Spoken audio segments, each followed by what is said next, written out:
Hello, Internet. I'm Chaz. And I'm Dan. Welcome to Wine is Serious Business, Portland's premier Japanese whiskey video blog. We're here today. Number one video blog. Number one, the best. We are the best at reviewing Japanese whiskey. Or Japanese whiskey. We're going to be. Hell yeah. I just took a funny thing and made it slow and boring. Sorry, guys. Yeah, Matt's here. He's hooked us up with some collections. Did you import some of these yourself or no? Yeah, hand imported from Narita Airport in Japan. That's pretty killer. Thank you so much for Except sharing. for this one. And you can buy these in town sometimes, or no? Yes, actually. So it's interesting. So like all three of these, you can technically buy in town. This used to be my go-to in town, but then all of a sudden Japanese whiskey got popular. So this used to be like $60 per bottle. Pretty good price for something really awesome. Sure. Now it's impossible to find, and it's like 150, something like that, 200. That's brutal. What, the Suntory? This one the now. Hibiki 12 year? Because the demand has increased so much. The last time I bought a bottle of it, I paid I think $63 or something for it. And it's skyrocketed recently. Crazy. It's like impossible. So, but yeah, all of them you can buy in town. All expensive now, unfortunately. So just a reference, these are all Suntory whiskeys. We have a 12, a 17, and a 21 year here. Mm-hmm. If you're going to buy the 21 year here in America, what would it cost? Like $600 maybe. Yikes. Yeah. So what's interesting about this? A funny story about all three of these, right? This one I bought in town. You can see there's the English label on it, right? This one, so this one I bought like later. I happened to be at Narita Airport in Tokyo. I just stopped at the duty free shop. Saw this for $150. US dollars, right? And you can see it's the Japanese label on the back. And this was before it kind of caught on, and I was like, damn, that shit is like I'll take a photograph way less expensive than it is in the US. So I just bought a bottle of it. I was like, hell yeah, I'll drink this. And we'll get to this a little more info about what it is later, why it's so expensive. And then this one, my boss happened to go to Japan. He's like, you want any whiskey? And I was like, yeah, try and find me another bottle of 21. It was like $150. And he's like, oh, I only found the 17, and now that is $150 at the airport. Holy shit. So the prices have drastically increased on these for good reason, though. So. All right. Good reason being they're just awesome. They're just great whiskeys. Sure. Yeah. Okay. So. Among the world's best. And it depends on who you ask. In my opinion, yes. Yeah. So. Are these is this the pinnacle of your whiskey collection at home? Yeah, definitely. Okay. Most the 21 for sure. So yeah. I can go into the background. I guess it's Japanese whiskey. So why not? So the whiskey industry in Japan is not nearly as old as like Scotch, right? So in like about 100 years ago, roughly, there was major Westernization happening in Japan, and you could. So basically, like they were trying to emulate what was happening in Scotland. So this main producer who runs the other distillery, which is Nika, right? He started this distillery called Nika and was replicating Scotch effectively. That tasting that palate was just too smoky for the Japanese people. They didn't like it very much. So he decided to try and make something that was like Scotch but more unique in Japan. So the interesting thing about Japanese whiskey is and there's a bunch of factors that play into this, but one thing that's different between this and like any other, whether it's bourbon or even Scotch in Scotland, is that with bourbon and Scotch, they're trying to drive more consistency with the bottling. With these, you get way more actual like variation in the bottles, and the reason being is they heat everything with coal, and coal produces a hot flame, which gives a bit of a sharper flavor, right? It's also like difficult to control the blending.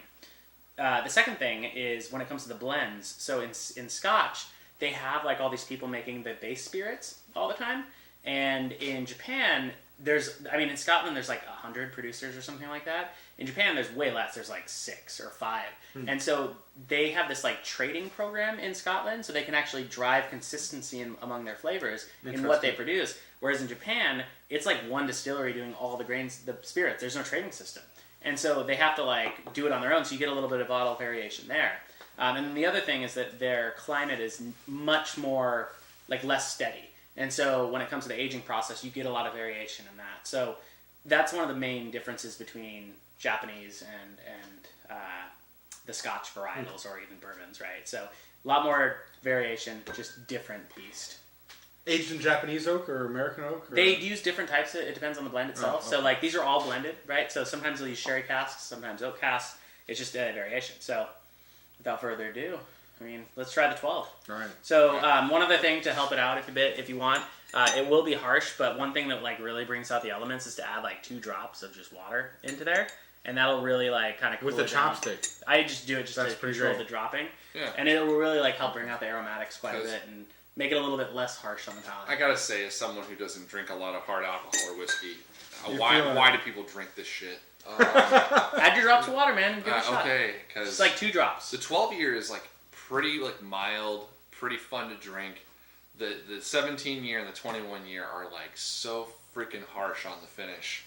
And I'm like, people are gonna laugh about like my faces It's I was good. making, but I was like trying really hard. I was like, oh, I'm gonna try this out, and I just did that while Matt was talking.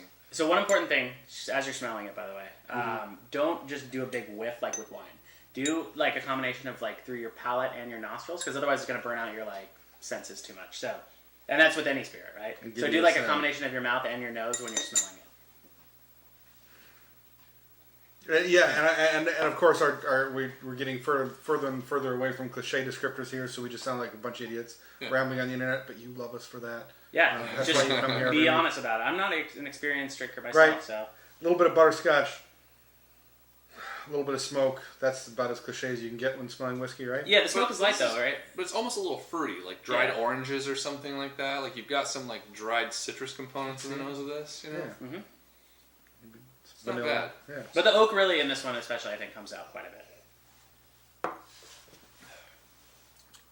Big and round on the mouth. That's Right. Yeah, I like that texture. Sorry. I was wondering if you could let that one go or not. I did. And But notice how, like, one thing that's interesting, and this is a very prominent quality, and this ties a lot to how they heat the whiskey, right? So when you heat with coal, it produces a really hot flame, and it's hot at the bottom, which creates a sharper whiskey. So when you try it, push it to the beginning of your tongue, you'll notice that the rest of your tongue starts to salivate quite a bit when you push it out there. And that's just a very... You get that in other whiskeys, but it's more prominent in, like, these Japanese ones especially, where it's like, if you push it towards the front of your mouth with your tongue, the sides start to salivate quite a bit. interesting. I'm enjoying it. Yeah, I Chad's having a hard time. I do like this quite a bit. This is sort of on the list of things that I enjoy, but kind of have to be careful with because, right, like one glass is kind of nice, and after 2, you're probably done. Well, You know, and why not taste through 3? yeah, you're not tonight? doing anything else. Well, these aren't huge, right? These aren't big pours. This isn't. Yeah. 17 years, bunch of birds and flowers on the label. Does that make it better? Pretty label. Yeah. Yeah. Yeah. Oh, good. Okay. So this is vast difference already, right? Vast Totally. difference. This was much more like woody, a little bit like sharper, rough around the edges. Still delicious, and it smells. It had that like dried orange peel. This one is much more like just smooth. It smells like an old like library, right? Yeah. a little more heat on the nose, I think. Yeah. Too. Yeah. And Some you of add- that you add your butterscotch water, there. right? a little- Yeah, I yeah. did. Put a little in there. I just can't do it, man. Maybe a little coconut or something like that too. Yeah. I thought you were gonna say like a little Coke. That makes it better. Yeah. Just joking. But it's this one just has this like dusty smell to me, right? Very dusty, and just very much like again like some dignified man reading a book in the library. It's definitely dustier on the palate, too. Kind of like stony, and just sharper on the back end. Yeah, right. It's definitely stronger. But I guess it's kind of common with Scotch and whiskey too, right? Like that. Yeah, if it's stronger, that's just how it goes, right? Like Yeah. No, that's very, very common. The other thing that's interesting too, and why I asked you to do that on the first one, push this one to the front of your palate with your tongue. Notice how much less your palate starts to salivate. The first one being a little bit more spicy and kind of like really just like intense. This one, you do that and it's much less of that on the sides, right? Compared to the first. Yeah, and it's definitely sharper all the way across. Still some good complexity, but I think that's part of it. Like I don't drink whiskey so often that heat is kind of washing out the more of the flavor in contrast to the first one. Just having a hard time over here. You guys just do the show. I'll just sit over here and make a bunch of faces because that's how this is turning out. Oh my gosh. Yeah, this one is it's interesting. It's like This is rough, man. Well, this one is like younger and just like again a little bit rougher. This one is more intense but smoother. Like that's the only way you can. There really is more describe it. intensity. Yeah. For sure. But it's still smoother though at the same time. That's what's I interesting about it. completely disagree. I would could not dr- I use that could drink- descriptor either, but I could drink the 12-year pretty easily. The 17-year. Well, yeah. You'll have to finish that one for me. All right. All right. So the 21 last year. one. So this one is Yeah. a big deal. This is actually Yeah. the best blended whiskey in the world, beating out many scotches out there. And it's just years in a row, right? Like it's just been killing it. Wow. And it's basically regarded as the best thing that you can get for whiskey, as it is. 21 years. So when they do their year ranking, it's a little bit different. It basically means that the youngest barrel that they blend with is 21 years.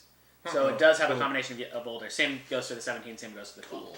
So again, this is some pretty rare stuff. Hard to come by. This smells fantastic. Like of the other two like really had that kind of like whiskey tang to it. Much this more caramel. smells Yeah. awesome. Caramel on this one for sure. Yeah. Like, And complex earthy character.